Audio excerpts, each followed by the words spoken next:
मेरे अत्यंत प्रिय विद्यार्थियों, शुभ प्रभात। आज मैं आप लोग को पाठ रीढ़ की हड्डी पढ़ाने जा रही हूँ, जिसके लेखक हैं जगदीश चंद्र माथुर। तो पहले मैं आप लोग को पाठ का सारांश बताऊंगी।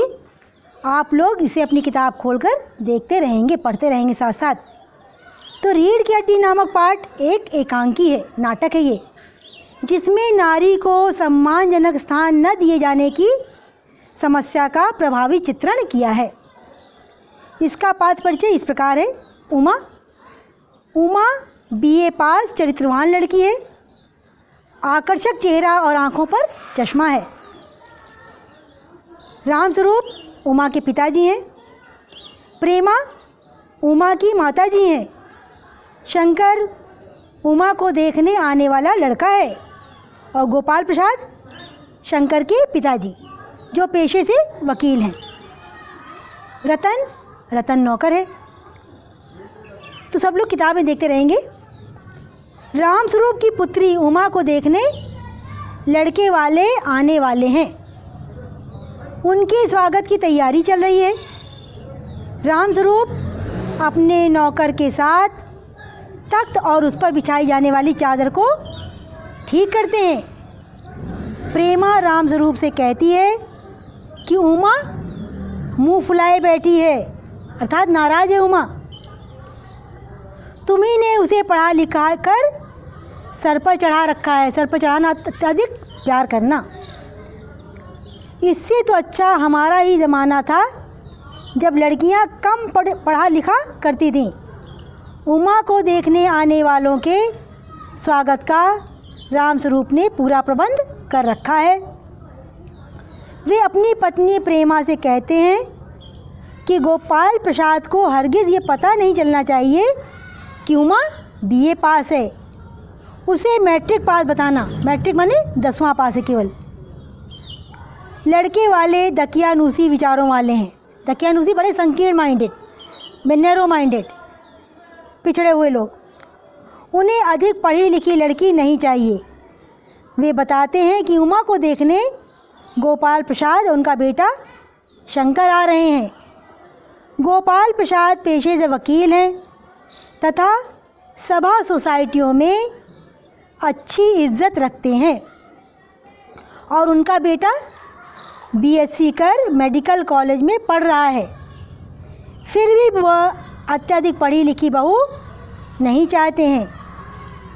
वे अपनी पत्नी से कहते हैं कि तुम उमा को ठीक से समझा देना।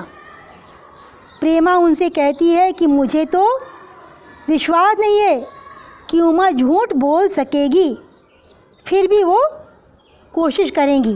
बताओ कितनी अच्छी लड़की है कि झूठ बोलने को तैयार नहीं है। तो गोपाल प्रसाद अपने बेटे शंकर के साथ समय पर आते हैं। रामस्वरूप विनम्रतापूर्वक उनका स्वागत करते हैं और दोनों अपने अपने ज़माने की बातों में खो जाते हैं। इसी बीच नाश्ता लाया जाता है। बातें जारी रहती हैं, जिनका सार ये है कि लड़कियों को अधिक पढ़ा लिखा नहीं होना चाहिए। उनका अधिक पढ़ना लिखना अच्छा नहीं होता है। लड़कियां घर के लिए तथा लड़के बाहर के लिए होते हैं। आखिर लड़कियां घर में काम करने के लिए ही तो होती हैं। उन्हें अपने बेटे शंकर के लिए कम पढ़ी लिखी यानी मैट्रिक पास लड़की चाहिए। रामस्वरूप भी गोपाल प्रसाद की बातों का समर्थन करते हैं कि वो ऊंची शिक्षा सिर्फ पुरुषों को ही प्राप्त करनी चाहिए। इसी बीच उमा तस्तरी में पान रखकर उस कमरे में आती है। गोपाल प्रसाद अब तक लड़कियों के विरुद्ध बातें करते रहते हैं। वे उमा की चाल और चेहरा देखने की बात करते हैं। उमा जब अपना चेहरा उठाती है तो चश्मा लगा हुआ चेहरा देखकर गोपाल प्रसाद चौंक जाते हैं। अब गोपाल प्रसाद को उमा की शिक्षा पर संदेह होता है कि मतलब चश्मा लगा रखा तो कहीं ऐसा तो नहीं कि बहुत पढ़ी लिखी हो। तो गोपाल प्रसाद को उमा की शिक्षा पर संदेह होता है। वे दोबारा उससे उसकी शिक्षा के विषय में जानना चाहते हैं। अब उमा सब्र नहीं कर पाती है। वो उनसे कहती है कि वो फर्नीचर से भी बदतर है, क्योंकि फर्नीचर खरीदने आने वाला फर्नीचर को देखता है, वो फर्नीचर से कोई प्रश्न नहीं पूछता है। अब गोपाल प्रसाद का उमा की शिक्षा के प्रति संदेह विश्वास में बदल जाता है कि जो लड़की ज़्यादा पढ़ी लिखी होगी उसी के अंदर तो कॉन्फिडेंस होगा, आत्मविश्वास होगा, वही तो इतने धड़ाके के साथ बोल सकती है। तो जो उनका संदेह था वो विश्वास में बदल गया। वे समझ जाते हैं कि उमा कम पढ़ी लिखी नहीं है। वो पुनः रामस्वरूप से उमा की शिक्षा के बारे में पूछते हैं। रामस्वरूप कुछ कहें उससे पहले ही उमा जवाब देती है कि वो BA पास है। वह शंकर के बारे में कहती है कि ये लड़का शंकर पिछली फरवरी में लड़कियों के हॉस्टल के आसपास घूमते हुए पकड़ा गया था और अपमानित करते हुए भगाया गया था। उस समय इसने अपने प्राण बचाने के लिए नौकरानी के भी पैर पकड़े थे। मैंने BA किया है, कोई पाप नहीं किया है, मुझे अपनी इज्जत का ख्याल है। गोपाल प्रसाद क्रोधित होकर स्वयं को अपमानित किए जाने की बात कहते हैं और अपने बेटे के साथ दरवाजे की ओर बढ़ जाते हैं। उमा कहती है घर जाकर पता कर लीजिएगा कि आपके बेटे की बैकबोन अर्थात रीढ़ की हड्डी है या नहीं। क्रोधित गोपाल दास रुआंसा चेहरा लिए शंकर को लेकर चले जाते हैं। अब आप लोग बेटा निकालें पेज नंबर 27 और मैं इसके कठिन शब्द बोल रही हूँ, आप लोग उसे अंडरलाइन करें, साथ में उसका अर्थ लिखते जाएं। अधेड़ 40 और 50 वर्ष की उम्र वाला व्यक्ति, उसे अधेड़ कहते हैं। अकल माने बुद्धि, पसीना बहाना, मेहनत करना। कलसा घड़ा कहते हैं, हम पहले कलसों से नहाते थे अर्थात घड़े से। अब आते हैं पृष्ठ संख्या 28 पर, पेज नंबर 28 निकालें।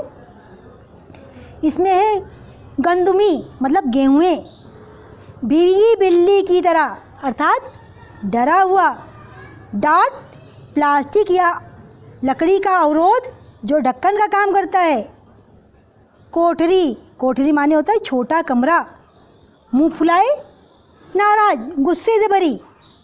अब आइए पृष्ठ संख्या 29 पर, पेज नंबर 29 निकालें सभी। सिर चढ़ाना, अधिक बढ़ावा देना। जंजाल, मुश्किलें, परेशानी।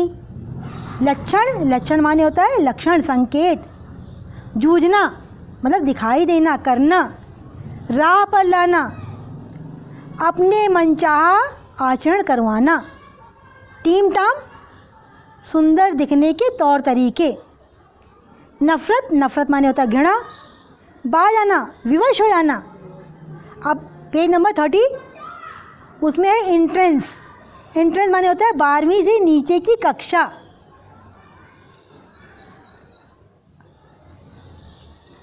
फिर हाथ रखना, नियंत्रण में रहना। उगल देना मतलब सब कुछ कह देना, बता देना। एकाध, एक या दो, थोड़ी सी। अब निकालिए पेज नंबर 31। करीने से, उचित तरीके से।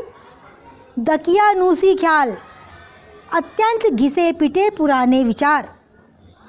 सवासेर, उससे भी बढ़कर। तालीम माने होता है शिक्षा। कोरी अर्थात खरी, साफ। चौपट करना, बर्बाद कर देना। सभी निकाले पेज नंबर 32। लोक चतुराई, समाज द्वारा व्यवहार में लाया जाने वाला सयानापन। फिर टपकना, दिख जाना। फितरती, मतलबी। खीस निपोड़ना, बेमतलब हंसना। फिर है खासियत माने विशेषता। तशरीफ़ लाइए मतलब बैठिए। खंखार कर, गला साफ करते हुए। कांटों में घसीटना, मुश्किल में डालना। मुखातिब होकर मतलब मुंह घुमाकर उसकी ओर देखते हुए। वीकेंड माने सप्ताह का अंत। मार्जिन, अंतर, फासला। अब आप लोग निकालें पृष्ठ संख्या 33, पेज नंबर 33। उड़ा जाना माने खा जाना। मजाल, ताकत। सिटिंग, बैठे रहना। मैट्रिक, 10वीं। फर्राटे की, बिना रुके धारा प्रवाह। जब्त करना, रोके रख पाना। रंगीन, मौज मस्ती से भरपूर। तकल्लुफ़, तकलीफ़ उठाना। काबिल, काबिल माने योग्य। हैसियत, सामर्थ्य, औकात जिसे कहते हैं। बैकबोन, बैकबोन माने रीढ़ की हड्डी। विलायती, विदेशी। जायका माने होता है स्वाद। अब आइए पेज नंबर 35 पर। चून ना करना, तनिक भी विरोध ना करना। स्टैंडर्ड, स्टैंडर्ड माने हो गया स्तर। माफिक, अनुसार। बेढब होना, बिगड़ जाना। निहायत, निहायत माने अत्यंत, बहुत ही। राजी, राजी माने सहमत। पेज नंबर 36, पृष्ठ संख्या 36 निकालने आप लोग। जायजा अर्थात जन्म कुंडली, जन्मपत्री। भनक पड़ना, किसी तरीके से थोड़ा बहुत सुनाई देना। ग्रेजुएट, 12वीं के बाद 3 साल की पढ़ाई से मिलने वाली डिग्री। पहले बच्चों बीए 3 साल का हुआ करता था। अकल के ठेकेदार, स्वयं को पढ़ा लिखा समझने वाला। काबिल होना, योग्य होना। पॉलिटिक्स, राजनीति। और गृहस्थी, घर परिवार संबंधी। अब आइए पेज नंबर 37। पेज नंबर 37 पे देखिए। तालीम, तालीम माने शिक्षा। आंखें गड़ाकर, आंखें गड़ाकर माने बहुत ध्यान से देखना। पेज नंबर 38, पृष्ठ संख्या 38 निकालने आप। अर्ज किया मतलब अनुरोध किया, प्रार्थना किया। संतुष्ट, तसल्ली युक्त। तल्लीनता, किसी बात में रम जाने का भाव। झेपती हुई, शर्माती हुई, लजाती हुई। अब पेज नंबर 39। पेज नंबर 39 में देखिए अधीर होना। उसका अर्थ आप लोग लिखें बेचैन होना। मुंह खोलना, बोलना। खरीदार, खरीदने वाले। बेबस, बेबस माने लाचार। कसाई, जानवरों को मारकर बेचने वाला। नाप तोल करना, एक एक चीज़ ध्यान से देखना। साहबजादे, साहबजादे माने होता है पुत्र। और हॉस्टल मतलब छात्रावास। अब इसके बाद निकालें पेज नंबर 40। ताक झांक, चोरी छिपे देखना। कायरता, डर जाने का भाव। मुंह छिपाकर भागना, शर्मिंदा होकर भागना। गजब हो जाता, बहुत बुरा हो जाता। रुलासापन, रोने का भाव। तो बस मेरे प्यारे विद्यार्थियों, आज का कार्य यहीं तक। कल हम आप लोग को प्रश्नोत्तर कराएंगे। आप सभी का दिन मंगलमय हो।